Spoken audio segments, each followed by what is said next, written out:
Hi to my all aspirants. So today is 25th January 2025. So what is today's speciality? So 25th January is national voters day అంటే జాతీయ voter దినోత్సవం. So ఈ year యొక్క theme ఏంటి అంటే nothing like voting, I vote for sure. So అసలు ఈ జాతీయ ఓటర్ దినోత్సవం ఎందుకు జరుపుకుంటాం మనం అంటే ఓటు హక్కు మీద ప్రజలకి అవగాహన కల్పించడం కోసం సెంట్రల్ గవర్నమెంట్ ఎవ్రీ ఇయర్ కూడా 25th జనవరిని ఓటర్ దినోత్సవంగా నిర్వహిస్తుందన్నమాట. సో ఇలా జాతీయ ఓటర్ దినోత్సవం ఎప్పటి నుంచి మనం నిర్వహించుకుంటున్నాము అంటే 2011 నుంచి. ఓకేనా.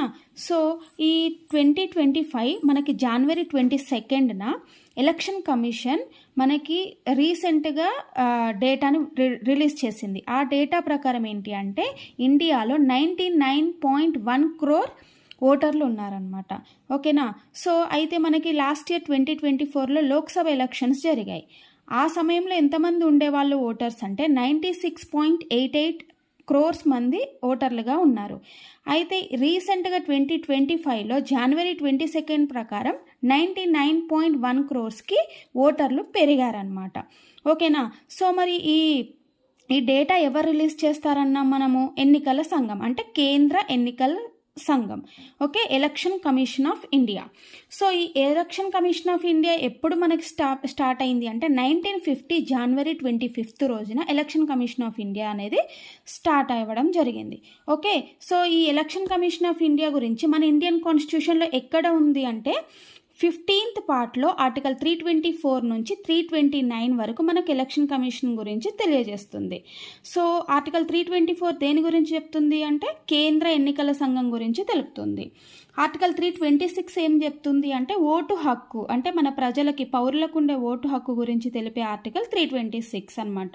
సో ఈ ఓటు హక్కు అనేది మనకి ప్రారంభంలో 21 years ఉండేది. అంటే ఎవరికైనా 21 years అంతకంటే ఎక్కువ ఉన్న వాళ్ళు మాత్రమే ఓటు వేయడానికి అర్హత కలిగి ఉండేవాళ్ళు. కానీ మనకి 61st అమెండ్మెంట్ ద్వారా అంటే 61వ రాజ్యాంగ సవరణ ద్వారా 1989లో 21 years నుంచి 18 yearsకి తగ్గించడం జరిగింది. సో ఇది మనకి ఎగ్జామ్లో ఇంపార్టెంట్. అంటే మనకి ఎలక్షన్లో ఓటు వేసే హక్కును 21 years నుంచి 18 yearsకి తగ్గించింది ఏ రాజ్యాంగ సవరణ ద్వారా అంటే 61వ రాజ్యాంగ సవరణ ద్వారా 1989లో. సో ఎవరు తగ్గించింది అంటే అప్పటి ప్రధాని రాజీవ్ గాంధీ, ఆ సమయంలో ఉన్నటువంటి రాష్ట్రపతి ఎవరు వెంకట్రామన్ గారు. ఓకేనా.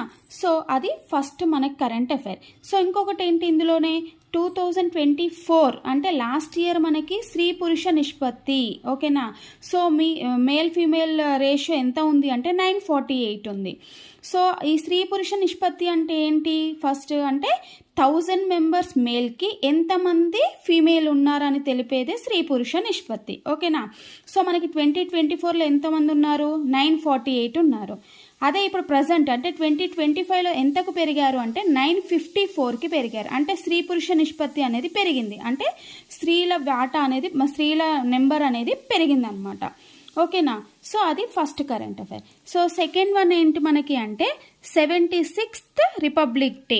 మనకి ఇప్పుడు జరిగేది ఎన్నో ఇయర్ది అంటే 76th రిపబ్లిక్ డే. సో ఈ 76th రిపబ్లిక్ డేకి మనకి స్పెషల్గా 138 మెంబర్స్ని ప్రత్యేక ఆహ్వానితులుగా ఆహ్వానించారు. ఓకేనా. సో ఈ 138 మెంబర్స్ ఎవరు అని అంటే వాళ్ళ వివిధ రంగాల్లో కృషి చేసిన వారికి వాళ్ళ గుర్తింపుకు తగినట్టుగా సో ప్రత్యేక ఆహ్వానితులుగా పిలిచారు. సో ఎవరెవరిని అంటే సో పిఎం కిసాన్ యోజన నుంచి ఒకరిని తీసుకున్నారు, గ్రామీణ అభివృద్ధి అంటే రూరల్ డెవలప్మెంట్ నుంచి 12 members, PM Janman and tribal affairs నుండి 7 members. సో ఉత్తమ స్టార్టప్ అంటే స్టార్టప్ కంపెనీ స్టార్ట్ చేసిన వాళ్ళు ఉంటారు కదా అందుట్లో సో ఉత్తమ స్టార్టప్ల నుంచి 2 members. నెక్స్ట్ వ్యవసాయ ఇన్ఫ్రా ఫండ్ చెందిన వాళ్ళకి 6 members, special achiever and tribal వాళ్ళ నుంచి 7 members. సో రాష్ట్ర నోడల్ అధికారులు 2, పిఎం మత్స్య సంపద యోజన లబ్ధిదారులు అంటే పిఎం మత్స్య సంపద యోజన ఉంది కదా మనకి సో చేపల పెంపకందారుల కోసం. సో దాని ద్వారా లబ్ధి పొందిన వాళ్ళలో నుంచి 4 తీసుకున్నారు. మన్ కీ బాత్ అంటే ప్రధాని నరేంద్ర మోడీ తోటి మాట్లాడే వాళ్ళు ఉంటారు కదా మన్ కీ బాత్ మనకు జరుగుతుంది. సో దాని నుంచి 14 members. Next WCD so handicraft ఉంటారు కదా వాళ్ళ నుంచి 10 members. So next PM Yashasvi. So PM Yashasvi scheme అనేది మనకి 21-22లో ప్రారంభించారు. సో పిఎం యశస్వి అంటే ఏంటి అంటే PM young achiever scholarship award for vibrant India. So అంటే ఏంటి అంటే స్టూడెంట్స్కి మనకి స్కాలర్షిప్ ఇచ్చే పథకం అనమాట. సో దానికి చెందిన వాళ్ళు 52 మంది. సో నెక్స్ట్ ఉత్తమ పేటెంట్ హోల్డర్ నుంచి ఒకరు, నెక్స్ట్ చేనేత హస్తకళలు ఉన్నారు కదా, హ్యాండీక్రాఫ్ట్స్ నుంచి 3 members, FPO food processing organisation నుంచి 8 మెంబర్స్, సో భారత్ వాలంటీర్స్ నుంచి 8 మెంబర్స్, ఎన్ఎస్డిసి ద్వారా ట్రైనింగ్ పొందిన వాళ్ళు ఒకరనమాట. ఓకేనా. సో అది వీళ్ళ 130 ఈ అందరిని కలిపితే ఎంతమంది అంటే 138 మెంబర్స్ని ప్రత్యేక ఆహ్వానితులు. అంటే పెరేడ్ మనకి రిపబ్లిక్ డే రోజు పెరేడ్ నిర్వహిస్తారు కదా, ఆ పెరేడ్లో పాల్గొనడం కోసం 138 మెంబర్స్ని ఆహ్వానించారనమాట. సో మరి 76th రిపబ్లిక్ డే యొక్క థీమ్ ఏంటి అంటే స్వర్ణిం భారత్ విరాసత్ అవర్ వికాస్. ఓకేనా, అంటే golden India heritage and development. ఇది మన 76th రిపబ్లిక్ డే యొక్క థీమ్ అనమాట.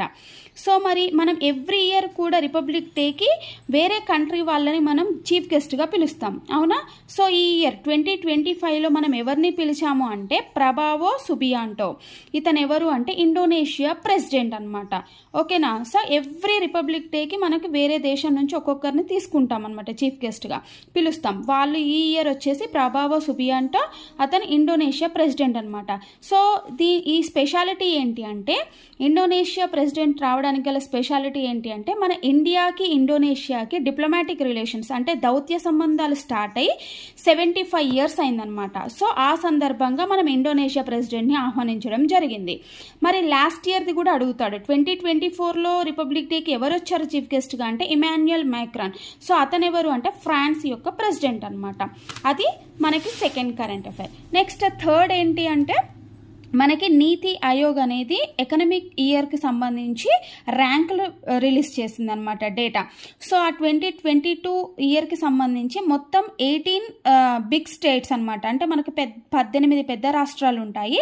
ఆ 18 పెద్ద రాష్ట్రాలకు సంబంధించి నీతి ఆయోగ్ ర్యాంకులు విడుదల చేసిందనమాట. సో ఆ 18 పెద్ద రాష్ట్రాల్లో మన తెలంగాణ స్టేట్ అనేది 8వ స్థానంలో ఉంది. అదే ఆంధ్రప్రదేశ్ వచ్చేసి మనకు 17వ స్థానంలో ఉంది. ఓకేనా. సో మరి ఈ డేటా ఎవరు రిలీజ్ చేశారు అంటే నీతి ఆయోగ్ అని అన్నాం కదా. సార్ నీతి ఆయోగ్ అంటే ఏంటి మనకంటే ప్లానింగ్ కమిషన్ ప్లేస్లో 2015లో నీతి ఆయోగ్ అనేది ప్రారంభించడం జరిగింది. ఓకేనా. సో ఈ నీతి ఆయోగ్లో 16వ ఆర్థిక సంఘం చైర్మన్ అరవింద్ పనగాడియా, నీతి ఆయోగ్ ఉపాధ్యక్షుడు సుమన్ బేరి, నెక్స్ట్ నీతి ఆయోగ్ CEO బివిఆర్ సుబ్రహ్మణ్యం. వీళ్ళు ముగ్గురు కలిసి ఈ నీతి ఆయోగ్ ర్యాంకులను విడుదల చేయడం జరిగింది. మరి నీతి ఆయోగ్కి ఉపాధ్యక్షుడు సుమన్ బేరి అన్నాం కదా, మరి అధ్యక్షుడిగా ఎవరు ఉంటారు అంటే ఎవరైతే ప్రధానిగా ఉంటారో వాళ్ళే నీతి ఆయోగ్కి అధ్యక్షుడిగా కూడా ఉంటారనమాట. సో నీతి ఆయోగ్ ప్రజెంట్ అధ్యక్షుడు ఎవరు అంటే ఏం చెప్తాం మనం నరేంద్ర మోడీ. ఎందుకంటే ఇప్పుడు ప్రధానమంత్రిగా ఉన్నది నరేంద్ర మోడీనే కాబట్టి నీతి ఆయోగ్ ప్రజెంట్ అధ్యక్షుడు కూడా మనకి నరేంద్ర మోడీనే అవుతారు. ఓకేనా. ఈ దీంట్లోనే ఆర్థిక సంవత్సరం అంటే ఎకనామిక్ ఇయర్కి సంబంధించి ఫిజికల్ హెల్త్ ఇండెక్స్ కూడా రిలీజ్ చేశారు. ఆ ఫిజికల్ హెల్త్ ఇండెక్స్లోనే మన ఏంటి తెలంగాణ అనేది 8th ప్లేస్లో ఉంది. మరి ఫస్ట్ 7 ప్లేసెస్లో ఉన్నవి కూడా తెలుసుకోవాలి కదా. ఆ ఫస్ట్ 7 ప్లేసెస్లో ఉన్నవి ఎవరు అంటే first Odisha, Chhattisgarh, Goa, Jharkhand, Gujarat, Maharashtra, UP. 8th ప్లేస్లో మన తెలంగాణ అనమాట. సో నెక్స్ట్ రెవెన్యూ మొబిలైజేషన్కి సంబంధించిన ఇండెక్స్లో వచ్చేసి ఫస్ట్ ప్లేస్లో గోవా ఉంటే సెకండ్ ప్లేస్లో తెలంగాణ. అంటే మీరు గుర్తుపెట్టుకోవాల్సింది ఏంటి అంటే ఫిజికల్ హెల్త్ ఇండెక్స్లోనేమో తెలంగాణ 8th ప్లేస్లో ఉంది, రెవెన్యూ మొబిలైజేషన్లోనేమో తెలంగాణ సెకండ్ ప్లేస్లో ఉంది. మరి ఫస్ట్ ప్లేస్లో ఉన్నది ఎవరు అంటే Goa. Okay. So next performance స్టేజ్లో ఎవరున్నారు. సో పర్ఫార్మెన్స్ విభాగంలో ఎవరున్నారంటే తమిళనాడు, రాజస్థాన్, బీహార్, హర్యానా. సో ఆస్పిరేషన్ విభాగంలో ఎవరున్నారు Kerala, West Bengal, AP, Punjab. Okay. So ఈ 4 డేటా అనేది మనం గుర్తుపెట్టుకోవాలి. ఫస్ట్ 18 బిగ్ స్టేట్స్లో వచ్చేసి తెలంగాణ 8th ప్లేస్లో ఉంది.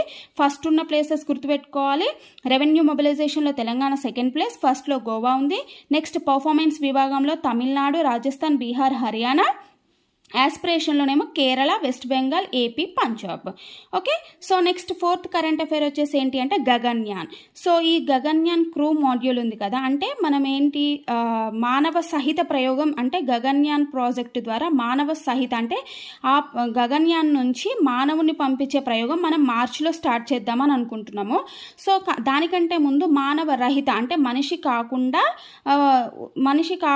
ఉంటుంది, అంటే మనిషి ప్లేస్లో మనం డమ్మీ బొమ్మను పెట్టేసి పంపిస్తాము గగన్యాన్ క్రూ మాడ్యూల్లో. అది మనకి సక్సెస్ అయిందనమాట. సో అది ఎక్కడ అంటే తిరువనంతపురంలో. ఈ క్రూ మాడ్యూల్ ఎక్కడ తయారు చేశారు అని అంటే తిరువనంతపురంలోని విక్రమ్ సారాభాయ్ స్పేస్ సెంటర్లో ఇస్రో రూపొందించింది. ఓకేనా. సో ఈ క్రూ మాడ్యూల్ని దేనిలో ఉపయోగిస్తారంటే మానవ రహిత అంతరిక్ష యాత్ర కోసం ఉపయోగిస్తారు. సో నెక్స్ట్ మార్చ్లో మనం మానవ సహిత మిషన్ను కూడా ప్రయోగించే అవకాశం ఉంది. సో నెక్స్ట్ కరెంట్ అఫైర్ ఏంటి అంటే ఫ్లెమింగో ఫెస్టివల్. సో అసలు ఈ ఫ్లెమింగో ఫెస్టివల్ ఎక్కడ నిర్వహిస్తారు అంటే ఏపీలోని తిరుపతి జిల్లా తడా మండలం నేలపట్టు పక్షుల అభయారణ్యం ఉంది కదా, సో ఆ పక్షుల సంరక్షణ కేంద్రంలో నిర్వహించారనమాట. ఎప్పటి నుంచి ఎప్పటి వరకు అంటే January 18 నుంచి January 20 వరకు నిర్వహించడం జరిగింది. సో ఎందుకు అసలు ఈ ఫ్లెమింగో ఫెస్టివల్ నిర్వహిస్తారు అంటే సో మనకి పులికాట్ సరస్సు కానీ నేలపట్టు పక్షుల అభయారణ్యంలో ఎదుర్కొంటున్న జీవ వైవిధ్యం అంటే బయోడైవర్సిటీ, పర్యావరణం ఎదుర్కొంటున్న సవాళ్ళ గురించి ప్రజలకు అవగాహన కల్పించడం కోసం మనకి సో ఎవ్రీ ఇయర్ వింటర్లో ఇది సెలబ్రేట్ చేయడం జరుగుతుంది flamingo festival. So every year వింటర్లో. సో మరి ఫస్ట్ టైం ఎప్పుడు నిర్వహించారు అంటే 2001లో ఫస్ట్ టైం ఈ ఏపీ రాష్ట్ర ప్రభుత్వం అనేది నిర్వహించింది 2001లో. అప్పటి నుంచి ఎవ్రీ ఇయర్ కూడా మనకి సో వింటర్ సీజన్లో అక్కడ ఫ్లెమింగో ఫెస్టివల్ అనేది నిర్వహించడం జరుగుతుంది. సో అప్పటి నుంచి మనకి వలస పక్షులు అసలు ఎందుకు నిర్వహిస్తారు అంటే సో వింటర్ సీజన్లో ఏంటి అంటే చాలా పక్షులు వలస పక్షులు అంటే వేరే వేరే ప్రాంతాల నుంచి ఈ తడా మండలం నేలపట్టు పక్షుల అభయారణ్యానికి చాలా పక్షులు వలస వస్తుంటాయి అన్నమాట. సో ఆ వలస పక్షుల్లో అరుదైన ఒక పక్షి ఏంటంటే ఫ్లెమింగో అన్నమాట. సో ఈ ఫ్లెమింగో పేరు మీదనే మనం ఫ్లెమింగో ఫెస్టివల్ అనేది నిర్వహిస్తారు. సో ఈ ఫ్లెమింగోలు ఏ ఆకారంలో ఉంటాయి అంటే ఎస్ ఆకారంలో ఉంటాయి. వీటికి పొడవైన మెడ ఉంటుంది, నెక్స్ట్ సన్నని కాళ్ళు ఉంటాయి. సో ఇండియాలో మనకి greater flamingo and lesser flamingo అనే 2 రకాల జాతులు ఉన్నాయన్నమాట. సో ఇవి ఈరోజు ఇంపార్టెంట్ కరెంట్ అఫైర్స్. సో మీకు నచ్చింది అని అంటే ఒక కామెంట్ చేయండి.